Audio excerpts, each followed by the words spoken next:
Notre grand format vous amène ce soir à la découverte de Gargas dans le Vaucluse, un village de 3000 habitants, rythmé, vous allez le voir, essentiellement par l'exploitation de l'ocre. Découverte du site avec Cédric Cotaz, Nicolas Chexbriand et Benjamin Bonadier.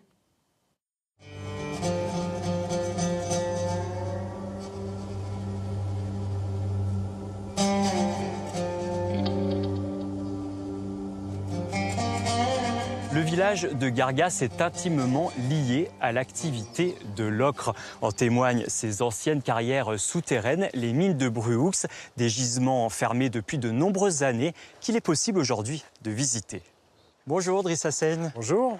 Vous êtes le gérant des mines de Bruhoux. Qu'est-ce qui fait que c'est un site exceptionnel? Vous avez dans ces anciennes carrières d'ocre plus de 40 km de galeries creusées à la force des bras des mineurs durant quasiment un siècle.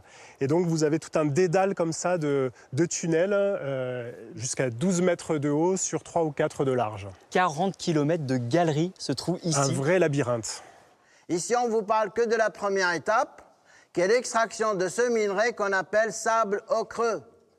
Et le qualifiant, je vais juste dire pour l'instant qu'il est très dur à taper, très dur à creuser.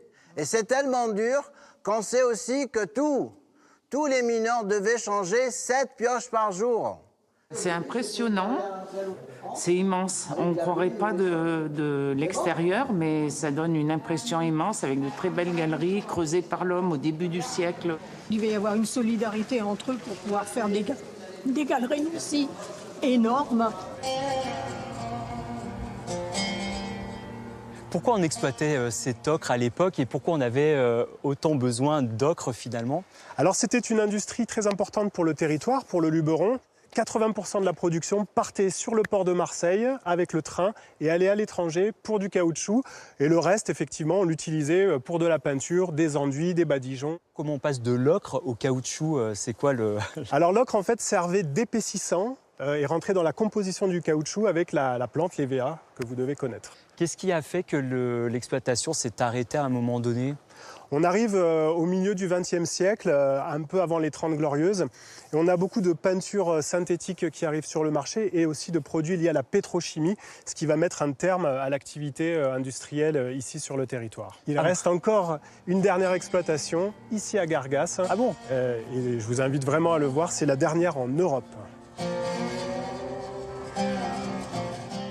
Aujourd'hui, donc, on est la dernière entreprise qui produit de l'ocre de façon autonome.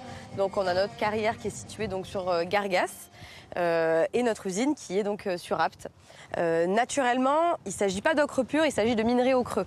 Donc, on est à peu près à 90% de sable pour 10% d'ocre seulement. Et nous, ce qui va nous intéresser, c'est de récupérer donc l'ocre pur. Et Ludivine, là, vous nous avez apporté des échantillons du produit fini, ça ressemble... Exactement. Donc là, on a l'ocre jaune.